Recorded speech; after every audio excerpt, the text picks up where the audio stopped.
Justice law जो है वो हर एक के लिए एक जैसा है।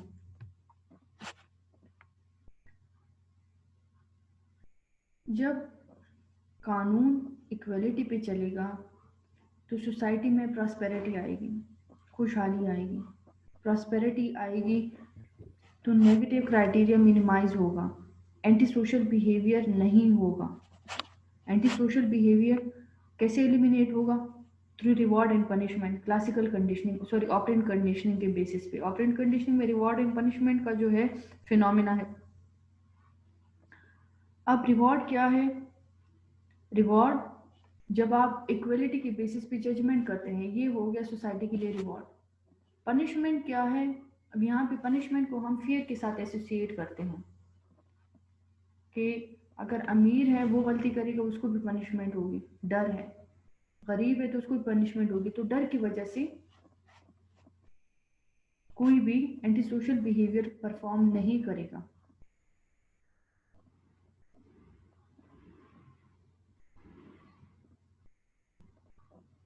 कोई क्वेश्चन पूछना चाहते हैं? मैम अगर ये डर सच में हो जाए सच तो में अच्छी हो बात है ना मैम। नहीं सकता ना, क्योंकि हर एक ऑर्गेनाइजेशन में बच्चे, हर एक ऑर्गेनाइजेशन में, हर एक इंस्टीट्यूट में, हर एक इंडस्ट्री में, हर एक कंपनी में पावर एंड पॉलिटिक्स का यूज है। पावर एंड पॉलिटिक्स है। अब पावर क्या है? Coercive power. स्ट्रेंथ आप यूज करें, अपना पावर यूज करें, फोर्सफुली आप अगले को कंपेल कर रहे हैं to act according to your words, to be your orders. तो एक एक हम जो है वो जो नॉर्मल मिडिल क्लास पब्लिक है, तो डेफिनेटली वो तो अथॉरिटी फिगर की बात को मानेगा। जैसा कहेंगे, जिस तरह कहेंगे, we are bound to compel. जी बिल्कुल मैम। पॉलिटिक्स इसलिए तो पॉलिटिक्स इस्लाम में हराम है कि पॉलिटिक्स जो है एक लेजिटिमेट पॉलिटिक्स है जो कि रूटीन लाइफ की है। आपने क्लास नहीं, आपने असाइनमेंट नहीं किया, मैंने क्लास नहीं, मैंने असाइनमेंट कम कम दी, ज़्यादा दी, क्विज अच्छा दिया, बुरा दिया आप लोगों ने, मैंने इजी दिया, मुश्किल दिया। ये रूटीन की चीज़ें हैं जिससे किसी का नुकसान नहीं होता। या इस लेजिटिमेट पावर को अगर हम इस्लामिक फिनोमिना के साथ कनेक्ट करते हैं ना, हज़रत अली अलैहिस्सलाम की कॉल के साथ, कि वो झूठ झूठ नहीं, वो झूठ जिससे किसी का नुकसान ना हो, जो मसलहत आमेज हो, तो वो झूठ झूठ नहीं होता। अब उसमें मसलहत थी कि मैंने ये टाइम जो है फिर नेक्स्ट टाइम किसी और बेसिस को ओवरकम करना है। लेकिन एक जो है इलेजिटिमेट पावर जो है, इलेजिटिमेट पॉलिटिक्स जो है, इसमें इनजस्टिस आ जाता है। आप जस्टिस नहीं कर सकते। क्यों? क्योंकि आपकी सोसाइटी पे का प्रेशर होता है, आपके रिलेशनशिप का प्रेशर होता है, आपको अपनी पोजीशन का प्रेशर होता है। जब हम पे कोई प्रेशर होता है पावर एंड पोजीशन का, देन हम अपनी ड्यूटी, अपनी activity in a good way perform नहीं कर पाते। जी बिल्कुल ma'am. Okay, temperance, strength that protect against excess, forgiveness and mercy, humility, modesty, prudence, self-regulation. Of forgiveness and mercy, there is no concept of forgiveness and mercy in nowadays. कोई किसी को माफ नहीं कर सकता, माफ करना ही नहीं चाहता। अब क्या हर एक को अपना आप अच्छा लगता है, मैं अच्छी हूँ, सेल्फ परसेप्शन है ना, सेल्फ परसेप्शन, मैं अच्छी हूँ। अब ये मेरी परसेप्शन है। Modesty, self regulation. अब सेल्फ रेगुलेशन में क्या है? किसी किसी एक बंदे से वॉलेट गिर गया तो बच्चे क्या करेंगे आप लोग? जेब में रखेंगे मैम। गुड। क्यों? क्योंकि ये रियलिस्टिक रिस्पॉन्स था। अच्छा, अगर लेट सपोज किसी ने गलती से वापस भी कर दिया, तो अब यस। वो गलती क्यों करेगा? वो गलती इसलिए करेगा उसने वॉलेट चेक किया, यार पैसे तो है ही नहीं इसमें। अच्छा, या उसने वॉलेट जब उठा लिया, किसी ने देख लिया, पैसे नहीं है, तो उसके माइंड में यार क्या करना है इसका, किसी ने देख लिया, सोशल प्रेशर आ गया। अब उसने वॉलेट वापस कर दिया, अब अगले को बताएगा फलाने का वॉलेट गिरा था, मैंने वापस कर दिया। मतलब है वो इन्फर कर रहा है कि मैं सबसे अच्छा हूँ, हालांकि रियलिटी क्या होती है? रियलिटी ऑपोजिट होती है। सेल्फ सेटिस्फिकेशन नहीं थी। वो बार बार उस बंदे को कोसेगा, यार उसके वॉलेट में तो 500 600 से ज़्यादा थे ही नहीं। अब इसी तरह हमारा फॉरगिवनेस एंड मर्सी है, माफ़ करो, सवाल ही पैदा नहीं होता। किसी को अगर माफ़ कर दिया तो दोबारा से वो फिर से वही गलती करेगा। आजकल माफ़ी इस तरह है कि गलती करना, खुद के साथ इनजस्टिस करना। क्यों? क्योंकि सोशल परसेप्शन हमारे यही बना है। सोशल परसेप्शन के बेसिस पे ही हमारी सेल्फ रेगुलेशन है। यहाँ पे जब हम कहते हैं ना, हमारा एटीट्यूड फॉर्मेशन में हमारे रिलीजियस बिलीफ का बड़ा रोल होता है। तो रिलीजन में तो हमें जस्टिस सिखाया जाता है, फॉरगिवनेस एंड मर्सी सिखाई जाती है, लेकिन हम नहीं करते। फिर भी हम कहते हैं we are Muslim, we are true Muslim. क्योंकि प्रोटेस्ट में तो मेरे भी भाई बाप निकले हैं, तो सबसे ज़्यादा बड़ी मुस्लिम तो मैं हूँ। रोजे पे तो मेरे घर वाले भी चले गए, तो सबसे अच्छी मुस्लिम तो हम हैं। नहीं, इस्लाम इन चीज़ों में नहीं है। ये आपका रोज़ा, आपका नमाज, आपका रोज़ा, आपका ज़कात, ये तो आपके खुद के लिए है। पहले हकूकुल इबाद है, humanity, to serve humanity, to serve your own self. अब मॉडेस्टी आ गई, मॉडेस्टी को मॉडर्नाइजेशन, अब हमने बेहयाई को मॉडेस्टी बना दिया। अब मॉडेस्टी ये है बच्चे कि आप नॉलेज एजुकेशन की फील्ड में प्रोग्रेस करें। मॉडेस्टी ये है कि आप नैरो थिंकर ना हो, आप ओपन माइंडेड हो, आप लोगों की क्रिटिसिज्म को ओपनली एक्सेप्ट करें। क्रिटिसिज्म होगी, फीडबैक होगा, तभी आपको पता चलेगा ना कि आप क्या कर रहे हैं, अच्छा कर रहे हैं, बुरा कर रहे हैं, कहाँ पे आपको आप में लीकेजेस हैं, कहाँ पे फ्लॉजेज हैं, आप कैसे उसको ओवरकम कर सकते हैं। जब आपको फीडबैक नहीं मिलेगा, क्रिटिसिज्म नहीं होगा, आप किसी भी चीज़ को अंडरस्टैंड नहीं कर सकते। हमारे यहाँ तनकीद जो होती है इसको नेगेटिव लेते हैं, वेस्ट में लोग क्रिटिसिज्म को पॉजिटिव लेते हैं। फिर वो अच्छे हो गए या हम अच्छे हो गए, डेफिनेटली वो लोग अच्छे हो गए। क्यों? क्योंकि वो ओपन माइंड के साथ हैं। जी हमारी मैम, लेकिन इधर हमारी सेल्फ रेगुलेशन तो हमारी है ही नहीं।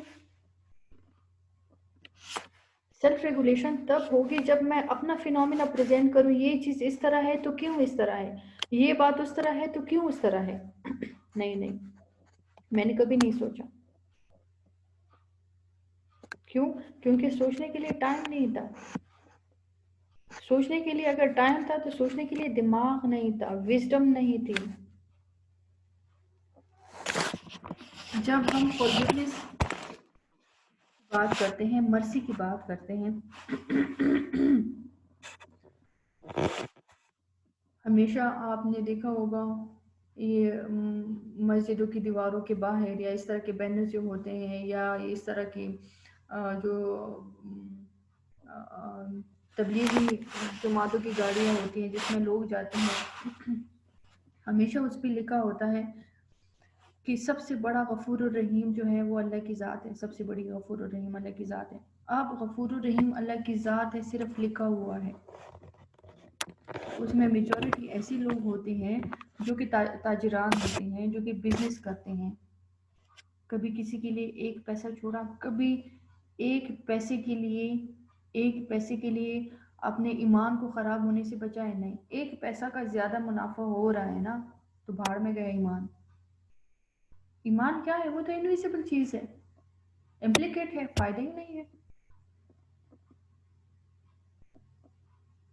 क्यों? क्योंकि यहाँ पे हमारा होप नहीं है, अल्लाह पे भरोसा नहीं है। भरोसा होता तब मर्सी होती ना, रहम होता। भरोसा होता फॉरगिवनेस होती। भरोसा होता सेल्फ रेगुलेशन होती। भरोसा होता मॉडेस्टी होती। यहाँ पे मॉडेस्टी क्या होगी बच्चे? छोटे छोटे कपड़े पहनो, आपका आपका जिस्म जो है वो ज़्यादा अगर कपड़ों से बाहर है तो आप सबसे ज़्यादा मॉडेस्ट हैं। अगर आपने चादर दुपट्टा नहीं पहने तो आप सबसे ज़्यादा मॉडेस्ट हैं। ये हमारी मॉडेस्टी यहाँ पे आ गई है। अगर आपने लोकल ड्रेस पहना है तो आपको तो कुछ नहीं पता, डिज़ाइनर पहना है तो आप तो मॉडेस्ट हैं।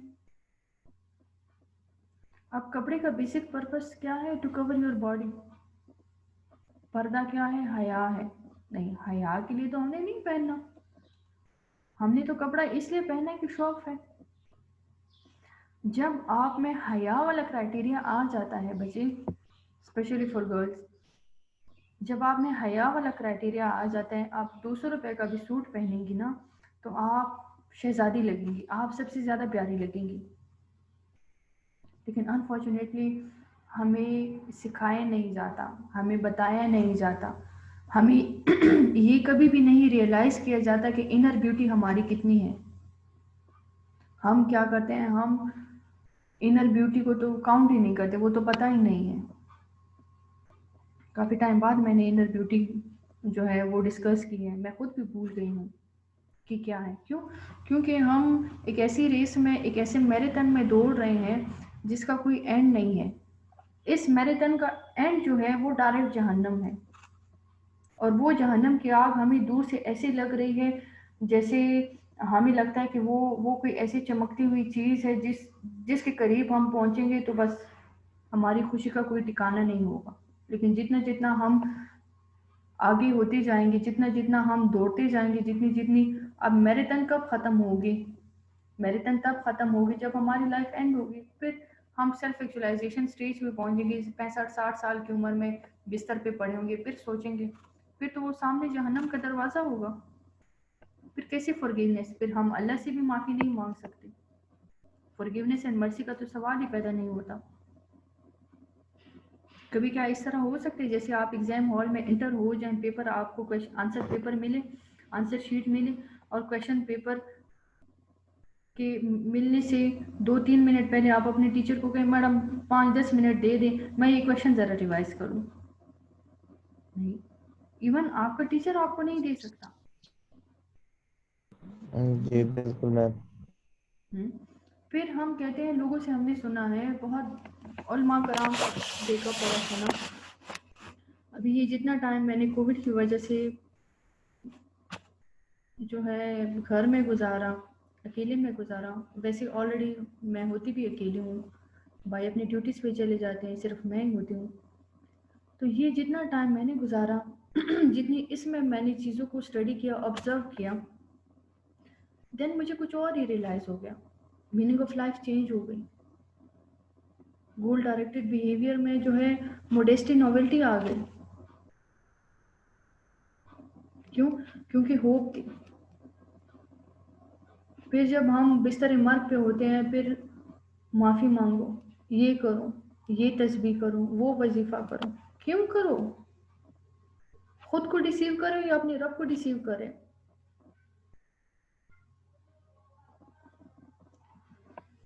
Any question? No ma'am.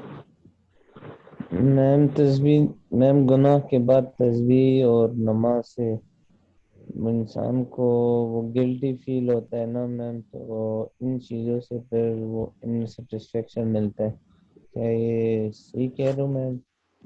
गुनाह के बाद तस्बीह से सेटिस्फेक्शन कभी भी नहीं मिलता। गुनाह के बाद तस्बीह हाथ में लेना, तस्बीह को जो है उसकी पाकीज़गी को ख़त्म करना है। गुनाह, देखें बच्चे, जिस बंदे के पास शऊर है, शऊर का मतलब है कि अकल है, कॉग्निशन है। शऊर का मतलब है वो अच्छा और बुरा समझ सकता है, लेकिन फिर भी वो गुनाह करता है। मतलब है कि फियर ऑफ अल्लाह नहीं है, गुनाह किया, फियर ऑफ अल्लाह नहीं है। अब गुनाह हो गया, हो गया, अल्लाह को तो उसने नाराज कर दिया, अब खुद को राजी करने के लिए वो तस्बीह कर रहा है, खुद को सेटिस्फाई करने के लिए तस्बीह कर रहा है। तो क्या ये अप्रोप्रिएट वे है?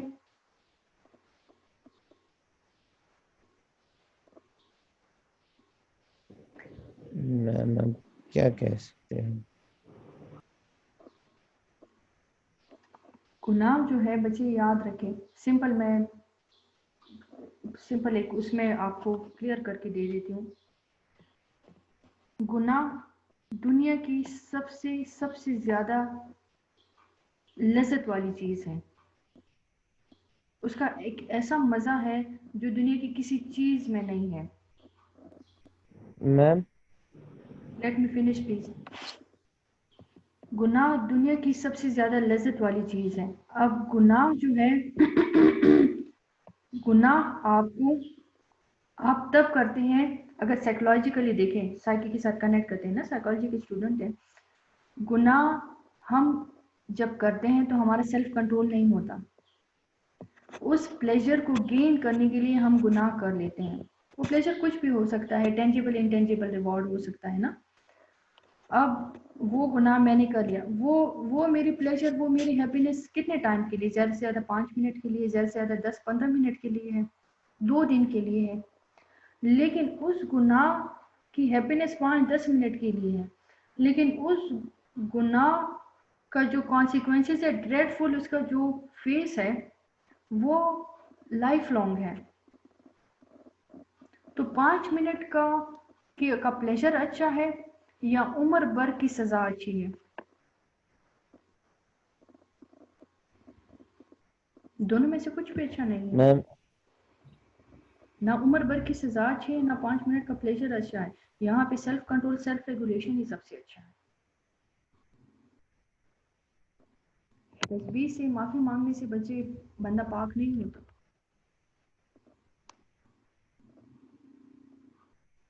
इमाम गजाली के हमने नफ्स हमारा लवामा मुतमईना कितना डिस्कस किया। तो क्यों उन्होंने क्यों कंसेप्ट दिए? उन्होंने ये सोसाइटी के बेसिस पे तो कंसेप्ट दिए ना, आप और मुझे देखिए तो कंसेप्ट दिए है ना।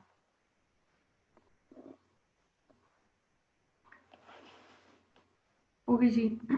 External assist and internal. External क्या है? सपोर्ट है, एम्पावरमेंट है, बाउंड्रीज एंड एक्सपेक्टेशन है, कंस्ट्रक्टिव यूज ऑफ टाइम है हैप्पीनेस के लिए। ये हम हैप्पीनेस प्लेजेंट लाइफ का पढ़ रहे हैं। इंटरनल क्या है? कमिटमेंट टू लर्निंग है, पॉजिटिव रूल, पॉजिटिव वैल्यूज हैं, सोशल कॉम्पिटेंसीज हैं, पॉजिटिव आइडेंटिटी है। एक्सटर्नल जो विजिबल है, सपोर्ट। सपोर्ट विजिबल तब है जब आप उसको बिहेवियर में इम्प्लीमेंट करते हैं। वो मॉरल सपोर्ट भी हो सकते हैं, वो फाइनेंशियल भी हो सकता है। एम्पावरमेंट, आप अगले के साथ स्टैंड बाय स्टैंड खड़े होते हैं। बाउंड्रीज एंड एक्सपेक्टेशन, बाउंड्रीज आपने लिमिट्स रखे हैं। एक्सपेक्टेशन क्या है? एक्सपेक्टेशन मेरे ख्याल से एक्सपेक्टेशन जो है अगर लाइफ में आ जाती है तो प्लेजेंट लाइफ अनप्लेजेंट बन जाती है।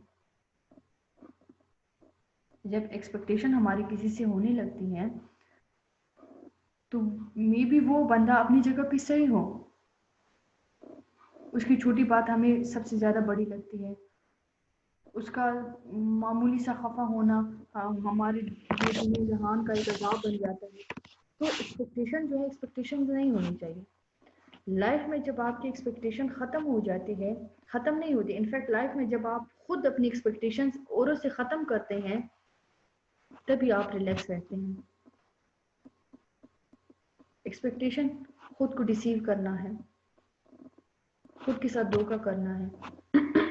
Expectations are illusion. Clear? Commitment to learning, आपने सीखना है। सीखना क्या है?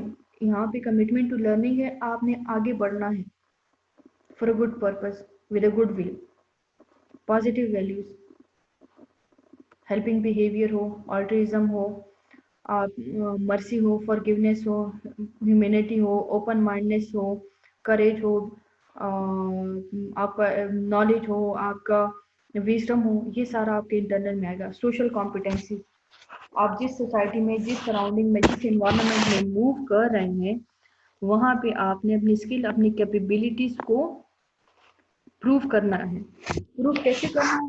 अगला कभी भी आपको ये नहीं कहेगा कि फैसल आपने अच्छा किया, फलाना आपने अच्छा किया, लाइबा ने अच्छा किया, नाजिश ने किया, कोमल ने किया, सुमेरा ने किया, आसमा ने किया, उबैद ने किया, कोई भी ये नहीं कहेगा। लेकिन सबसे बड़ी जीत तब होती है जब आपकी सोशल कॉम्पिटेंसीज, आपके स्किल्स, अगला जब उसको सपोर्ट एंड प्रमोट नहीं करता लेकिन वो डिस्टर्ब हो जाए। जो बंदा ज़्यादा डिस्टर्ब होता है वो कभी भी आपकी सक्सेस के बारे में पॉजिटिव या नेगेटिव कुछ भी नहीं बोलेगा। अगर बोलेगा भी तो नेगेटिव बोलेगा। इट मीन्स कि you have prove your social competencies in a good way with a good will.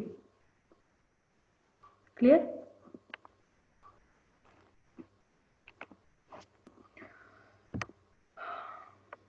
More support, We see what we look for, and we miss much of what we are not looking for, even though it is there. Our experiences of world is heavily influenced by where we place our attention. We see what we look for, and we miss much of what we are not looking for, even though it is there. जब हमारी ज़िंदगी, अगर हम इसको real life के साथ connect करते हैं, हमारी लाइफ में बहुत से ऐसे लोग होते हैं, बहुत से ऐसे रोल्स होते हैं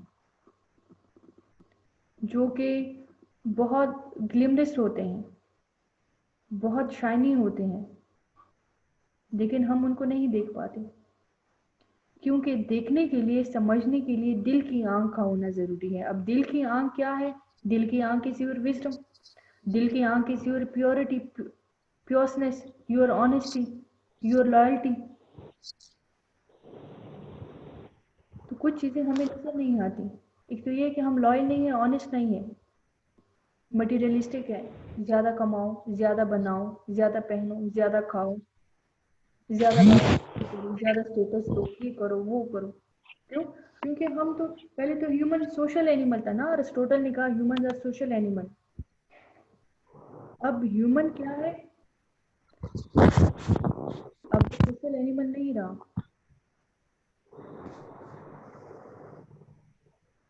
क्योंकि वो अब सोसाइटी के साथ इन टच नहीं है, वो अब गैजेट एनिमल बन गया। बस वो सारा दिन लैपटॉप मोबाइल के साथ ही फंसा हुआ है। इस मोबाइल की वजह से, इस लैपटॉप की वजह से बहुत से लोग अपनी लाइफ के बहुत से अच्छे पार्ट, अच्छा टाइम जो है वो वेस्ट कर लेते हैं। और experience of world is heavily influenced by where we place our attention. हमारा एक्सपीरियंस जो है किसी भी चीज़ को परसीव करने का, किसी भी चीज़ को परखने का, उस पर किस चीज़ का इन्फ्लुएंस ज़्यादा होता है कि हमारा फोकस ऑफ अटेंशन क्या है, हमारी सोच क्या है, हमारे थॉट्स क्या है। अब हमारी सोच, हमारे थॉट्स, हमारा बिहेवियर, हमारे एटीट्यूड बेस करता है हमारे इन्वायरमेंट पे, हमारी एजुकेशन पे, हमारे वर्क प्लेस पॉलिटिक्स पे, यहाँ जहाँ पे आप जॉब करते हैं। इसमें एज अ मुस्लिम हमारा मेजर रोल होता है हमारे रिलीजन का। रिलीजन का वाइटल रोल है हमारा। रिलीजन ही हमारा एटीट्यूड फॉर्मेशन कर रहा होता है, बेसिक पार्ट हमारा रिलीजन का एज अ मुस्लिम। तो हमें फिर वो दिखाई नहीं देता जो कि रियल में है। जो दिखता है वो होता नहीं, जो होता है वो दिखता नहीं, जो है वो नहीं है, जो नहीं है वही है। यही लाइफ है, और जो नहीं है वही है, उसी को हम मिस कर देते हैं। क्यों? क्योंकि समझने के लिए कोऑर्डिनेशन की ज़रूरत है, समझने के लिए प्योरिटी एंड प्योरनेस की ज़रूरत है, जो कि एज अ मुस्लिम तो we are for not in criteria of true Muslims. बस हम नाम के मुस्लिम हैं, जैसे मैंने कहा ना, मेयर एक्सपोजर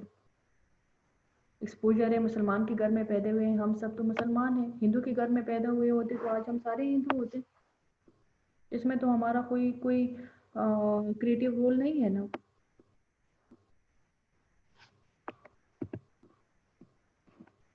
लिमिटेशंस।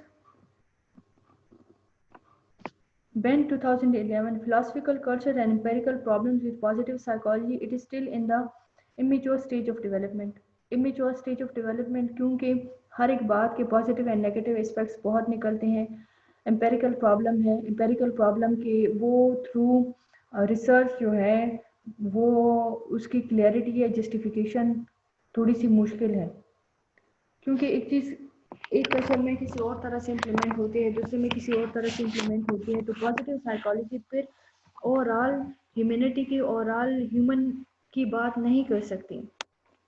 हर एक क्राइटेरिया को डिफरेंटली फिर वो देखेंगे। जैसे साइकोलॉजी है ना, तो ये साइकोलॉजी सारे सारे ह्यूमंस की कलेक्टिवली बात करती है। पॉजिटिव साइकोलॉजी फिर कल्चर वाइज बात करेगी, क्योंकि हमारा कल्चर कुछ और है, जोग्राफिकल कंडीशन हमारे कुछ और हैं, कंट्री टू कंट्री चेंजेस होते हैं, कल्चर टू कल्चर चेंजेस आते हैं, सोसाइटी टू सोसाइटी चेंजेस आ रहे होते हैं। सो पॉसिबल नहीं है कि वो कोई फिनोमेना जो है वो प्रूव हो। So that's why it is still in immature stage of development. Tyler 2011 उन्होंने क्या कहा, positive psychology approach to the science is too reductionist verging on अच्छा quasi religious fundamentalism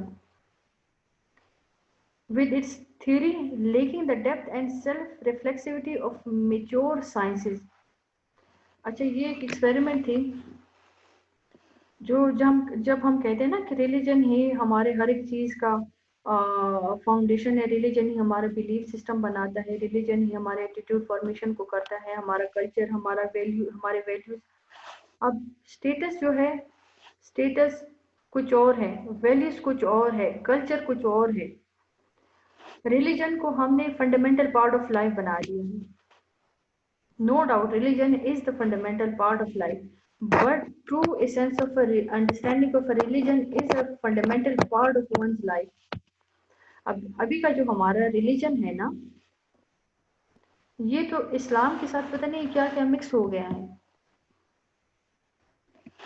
अब स्टेटस, स्टेटस आपका रोल है, आपकी पोजीशन है, आप स्टूडेंट हैं, आप भाई हैं, आप सिस्टर हैं, आप कजन्स हैं, ये स्टेटस है। स्टेटस के साथ आपकी रिस्पॉन्सिबिलिटी भी है, as a brother, as a cousin, as a student, as a sister, आपकी क्या रिस्पॉन्सिबिलिटीज है।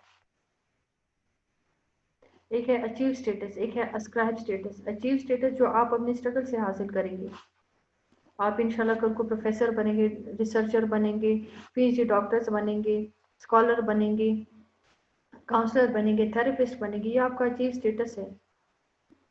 इस अचीव स्टेटस में रिलीजन का कोई काम नहीं है। अस्क्राइब स्टेटस जो है, जो आपको ऑलरेडी असाइन हुए हैं अल्लाह की तरफ से, आपके आपके माँ बाप या आपका मुसलमान होना।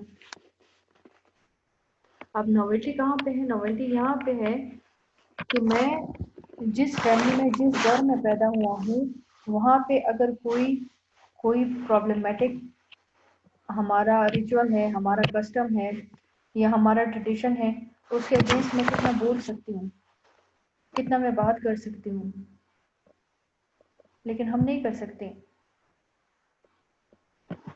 उसके लिए ज़रूरी क्या है? उसके लिए करेज की ज़रूरत है, self reflexivity, self regulation, independent होना, अंडरस्टैंडिंग, मेच्योरिटी, होप, फेथ, तवक्कल अल्लाह। होप, फेथ क्या है?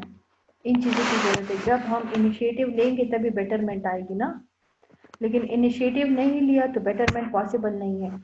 इनिशिएटिव हम तब लेंगे जब हमारी अंडरस्टैंडिंग हो। अंडरस्टैंडिंग तब होगी जब एक चीज़ हमें गलत लगेगी, लेकिन एक चीज़ मुझे सिरे से गलत ही नहीं लग रही, तो मैं क्या इनिशिएटिव लूँगी, क्या बेटरमेंट लूँगी? कुछ भी नहीं हो सकता।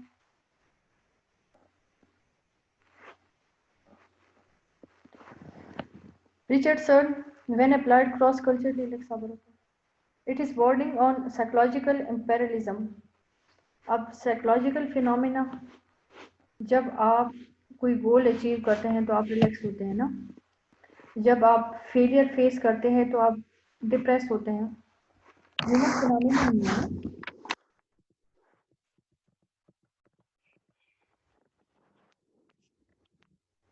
जब आप खुश होते हैं तो आपका गोल डायरेक्टेड बिहेवियर पीक पे होता है। जब आप सैड होते हैं, ग्लूमी मूड के साथ होते हैं, तब आप कुछ भी नहीं कर सकते। डिप्रेशन, डिप्रेशन होगी, एंजाइटी होगी, या जो है आपका लो मूड हो, हाइपोफ्रेनिया हो, सैडनेस विदाउट एनी रीज़न हो, कुछ भी हो, तब इसमें आप कुछ भी नहीं कर सकते। एंजाइटी हमारी टेम्परेरी होती है ना। जब डिप्रेशन आ गई, डिप्रेशन में एनर्जी डाउन होगी, आप कुछ नहीं कर सकते। आपके इंटरपर्सनल रिलेशनशिप जो है वो इफ़ेक्ट होंगे, आपका गोल डायरेक्टेड बिहेवियर इफ़ेक्ट होगा। इन अ नटशेल, कल्चर के अकॉर्डिंग, कल्चर के अकॉर्डिंग जो पॉजिटिव स्टेप्स हैं अगर वो हो रहे हैं देन आप रिलैक्स हैं, लेकिन कल्चर के अकॉर्डिंग कुछ नहीं हो रहा, कल्चर के अकॉर्डिंग कुछ नहीं हो रहा, देन आप रिलैक्स नहीं है।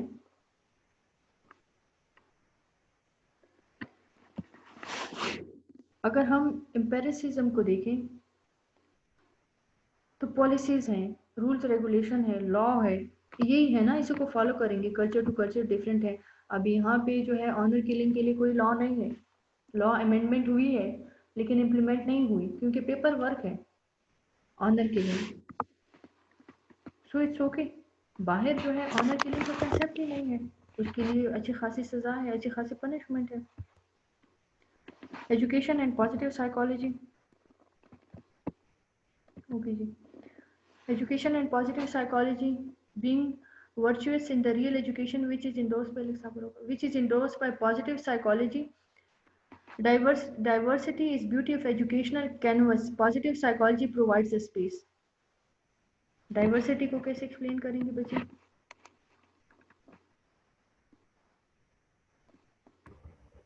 Diversity means changes, ma'am.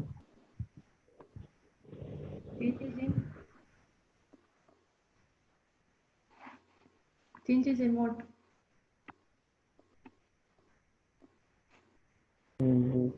Ma'am इतना तो आता है चेंजेस बस। हमने सुना हुआ है ना डाइवर्सिटी का जो है वर्ड हमने सुना हुआ है।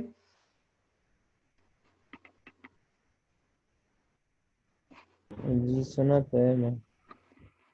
जो हमारा कल्चर है, जो हमारा ट्रेडिशन है, उसमें चेंजेस लाना, उसमें एडिशन सब्ट्रैक्शन करना, this is what we call a diversity.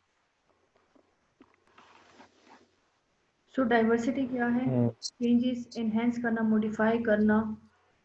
This is the beauty of educational canvas. अब पॉजिटिव साइकोलॉजी क्या करती है? पॉजिटिव साइकोलॉजी इसको और ग्लोरीफाई करती है। क्यों? क्योंकि आप हर एक चीज़ को एक पॉजिटिव पर्सपेक्टिव से देख रहे हैं। Education essentially should promote happiness. Education इस तरह की होनी चाहिए कि वो बंदे को सर्टिफिकेशन प्रोवाइड करे, ना कि वो बंदे को मैराथन में लेके जाए, वो अपनी लाइफ को छोड़ दे, बस वो सिर्फ रोड मेमोराइजेशन पे बैठ जाए, सबक सबक सबक सबक। एजुकेशन इस तरह नहीं होनी चाहिए। एजुकेशन इस तरह हो कि आप रिलैक्स फील करें, आप कंफर्टेबल फील करें, आपका और पढ़ने को दिल करे। लेकिन हमारे यहाँ एजुकेशन को एक जिन बना दिया गया है, एक डेमन है जिससे लोग डरते हैं। जी नाजिश बची। मैम वो दूसरी क्लास स्टार्ट हो गई है तो मैम बुला रही हैं वहाँ पर। स्टार्ट हो गई है। ओके 9:30। यस मैम 9:30 हमारी रिसर्च की क्लास। चलिए चलिए ओके बच्चे, चलिए सही है, जाएं प्लीज। ये 2 लाइनें हैं, जल्दी से पढ़ लेते हैं। Education believes no learner is hopeless. Positive psychology provides hope for low performers. Talent to strength and virtues. Okay, enough for today. End of your lecture. जा सकते हैं आप लोग। Thank you. Thank you ma'am. Welcome बच्चे।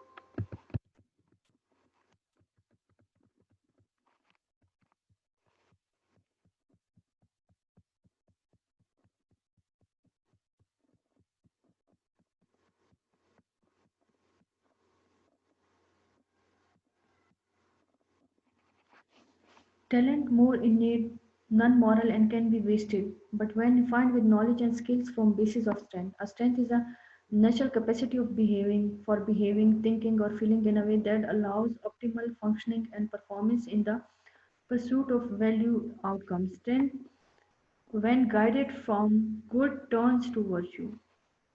Clear बच्चे?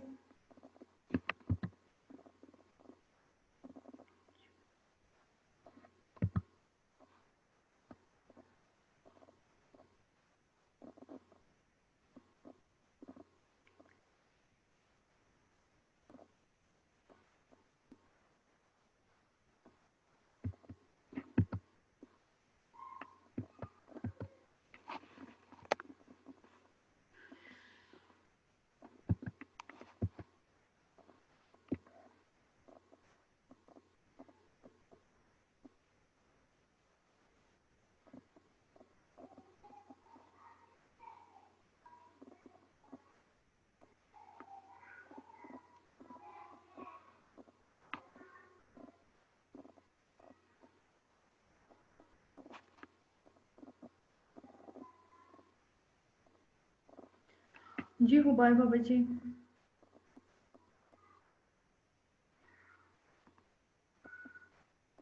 अस्सलाम वालेकुम ma'am. वालेकुम सलाम बच्ची, कैसी हैं? खैर खैरियत से हैं?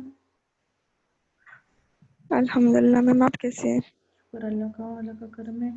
अच्छा बच्ची, आपकी तो ये क्लास ख़त्म हो गई है और आपकी दूसरी कौन सी टीचर की अभी क्लास होती है? मैम वजीहा की। हाँ, बस उनकी क्लास है, वो क्लास अटेंड करें। Okay ma'am. Okay, stay blessed, अल्लाह हाफिज़। अल्लाह हाफिज़।